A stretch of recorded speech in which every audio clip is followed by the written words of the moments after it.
Chennai MRC நகரில் CV. Shanmugam, Velumani ஆகியோர் ஆலோசனையில் ஈடுபட்டிருக்கின்றனர்.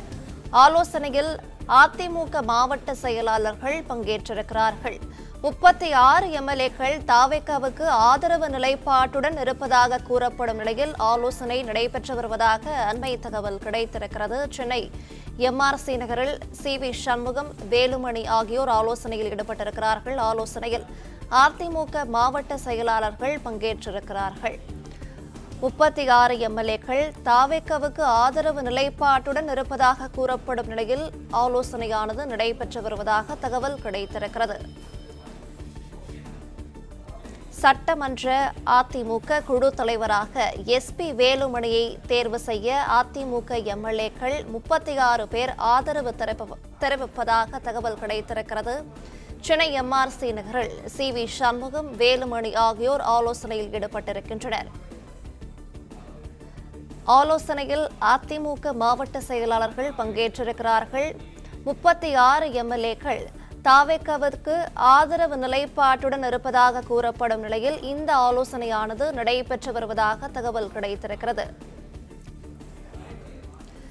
சட்டமன்ற அதிமுக குழு தலைவராக எஸ்.பி. வேலுமணியை தேர்வு செய்ய அதிமுக எம்எல்ஏக்கள் 36 பேர் ஆதரவு தெரிவிப்பதாக தகவல் கிடைத்திருக்கிறது. விவரங்களை செய்தியாளர் ராஜகுமரன் வழங்கிட கேட்கலாம். ராஜகுமரன், ஆலோசனையில் அதிமுக மாவட்ட செயலாளர்கள் பங்கேற்றிருக்கிறார்கள். விவரங்கள்.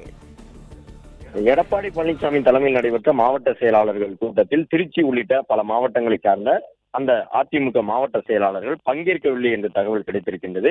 இந்த நிலையில்தான் சி.வி. சண்முகத்திற்கு ஆதரவு நிலைப்பாட்டை சட்டப்பேரவை உறுப்பினர்களாக இருக்கக்கூடிய 36 நபர்கள் மட்டுமல்லாமல் மாவட்ட செயலாளர்களில் கணிசமானவர்களும் சி.வி. சண்முகத்தை ஆதரிக்கக்கூடிய நிலைப்பாட்டுக்கு சென்றிருக்கின்றார்கள்.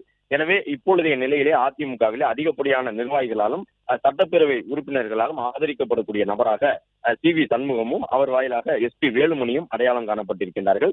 ஏனென்றால் சி.வி. சண்முகத்தை பொறுத்தவரை நேற்று நடைபெற்ற உள்ளரங்க கூட்டத்திலே ஒரு கட்டத்தில் எஸ்.பி. வேலுமணி உள்ளிட்டவர்கள் நீங்கள் கட்சியினுடைய பொதுச் செயலாளர் போன்ற பொறுப்புகளை வகிக்க ஆசைப்படுகின்றீர்களா என்ற ஒரு கேள்வியை முன்வைத்த பொழுது, எந்த பொறுப்பும் எனக்கு வேண்டாம், சட்டமன்ற குழு தலைவர், கட்சியினுடைய உச்சபட்ச பொறுப்பு உள்ளிட்டவை அனைத்தையுமே எஸ்.பி. வேலுமணி வகித்துக் கொள்ளட்டும், எனக்கு எந்த பொறுப்பும் வேண்டாம், ஆனால் இப்பொழுது இருக்கக்கூடியவர்கள் மாற்றப்பட வேண்டும் என்பதுதான் என்னுடைய ஒரே நிலைப்பாடு என்று சி.வி. சண்முகம் சொன்னதாக தெரிய வந்திருக்கின்றது.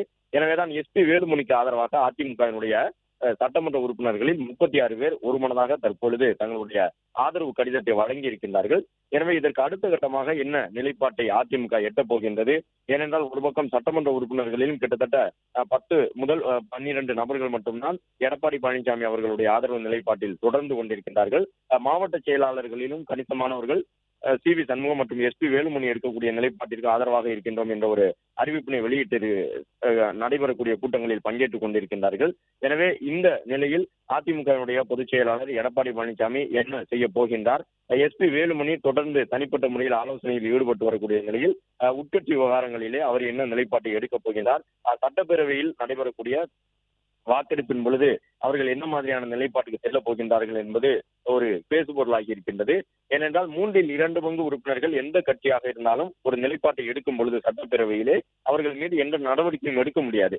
2 பங்கு சட்டப்பேரவை உறுப்பினர்கள் ஒரு கட்சியை ஆதரிக்க செல்லும் பொழுது கட்சி தாவல் தடை சட்டத்தின் கீழே அவர்கள் மீது நடவடிக்கை எடுப்பதோ அல்லது அவர்களுடைய பதவியை பறிப்பதோ இயலாத காரியமாகிவிடும். எனவேதான் இப்பொழுது எஸ்.பி. வேலுமணி, அவருக்கு பின்னணியிலே விராலிமலை தொகுதி உறுப்பினர் விஜயபாஸ்கர் உள்ளிட்டவர்கள் இருந்து வரக்கூடிய நிலையில் மொத்தமாக 36 சட்டப்பேரவை உறுப்பினர்கள் இந்த நிலைப்பாட்டுக்கு சென்றிருப்பதாக தெரிய வந்திருக்கின்றது. எனவே அதிமுகவில் மொத்தம் இருக்கக்கூடிய 47 உறுப்பினர்களில் 32க்கும் கூடுதலானவர்கள் எஸ்.பி. வேலுமணி ஆதரவு நிலைப்பாட்டையும் சி.வி. சண்முகம் ஆதரவு நிலைப்பாட்டையும் எடுத்திருப்பதன் காரணமாக கட்சிதாவல் தடை சட்டத்தை காரணமாக்கி அவர்கள் மீது எந்த நடவடிக்கையும் எடுக்க முடியாது. எனவே அவர்கள் சட்டப்பேரவையிலே சட்டமன்ற குழு தலைவராக ஏற்கனவே எஸ்.பி. வேலுமணி தேர்வாக வேண்டும் என்று விருப்பம் தெரிவித்திருக்கக்கூடிய நிலையில் சட்டப்பேரவையில் நம்பிக்கை வாக்கெடுப்பு நடைபெறும் பொழுது விஜய்க்கு ஆதரவாக அவருடைய முதலமைச்சருடைய ஆட்சி தொடருவதற்கு ஆதரவாக வாக்களிப்பதற்கான ஒரு வாய்ப்பும் இருக்கின்றது. 2 தரப்பையும் சமரசப்படுத்துவதற்கான முயற்சியிலே பலரும் ஈடுபட்டுக் கொண்டிருக்கின்றார்கள். இதையெல்லாம் பார்க்கும் பொழுது ஒரு 3 ஆண்டுகளுக்கு முன்பாக இதே போன்றுதான் பன்னீர்செல்வம் வீட்டிற்கும் பசுமை வழிச்சாலையில் இருக்கக்கூடிய எடப்பாடி பழனிசாமி அவர்களுடைய வீட்டுக்கும் இடையே இந்த மூத்த நிர்வாகிகள் எல்லாம் மாறி மாறி பயணம் செய்து கொண்டிருந்தார்கள். அதே போன்ற ஒரு சூழல் இப்போது ஏற்பட்டிருக்கின்றது. அப்பொழுது எடப்பாடி பழனிசாமி வீட்டிற்கும் பன்னீர்செல்வம் வீட்டிற்கும் இடையே மூத்த நிர்வாகிகள் சமரச முயற்சியில் ஈடுபடுவதற்காக சென்று வந்து கொண்டிருந்தார்கள். இப்பொழுது எஸ்பி வேலுமணி தரப்பினுடைய வீட்டிற்கும் அதே போன்று எடப்பாடி பழனிசாமி அவர்களுடைய இல்லத்திற்கும் இடையே அதிமுகவினுடைய மூத்த நிர்வாகிகள் சமரசம் செய்வதற்கான முயற்சியிலே மாறி மாறி சென்று கொண்டிருக்கின்றார்கள். இந்த விவகாரம் அதிமுகவிலே என்ன தாக்கத்தை ஏற்படுத்த போகின்றது என்பது முக்கியமான ஒரு கேள்வியாக எழுந்திருக்கக்கூடிய சூழ்நிலையில் தொடர்ந்து இந்த சமரச முயற்சிகள் ஒரு பக்கம் நடந்து கொண்டிருக்க, தனிப்பட்ட முறையில் ஆலோசனை கூட்டங்களும் இடம்பெற்றுக் கொண்டிருக்கின்றன. பிளே ஸ்டோர் மற்றும் ஆப் ஸ்டோரில் இருந்து பாலிமர் செயலியை QR கோடு மூலம் பதிவிறக்கம் செய்யுங்கள். செய்திகளை உடனுக்குடன் பெறுங்கள்.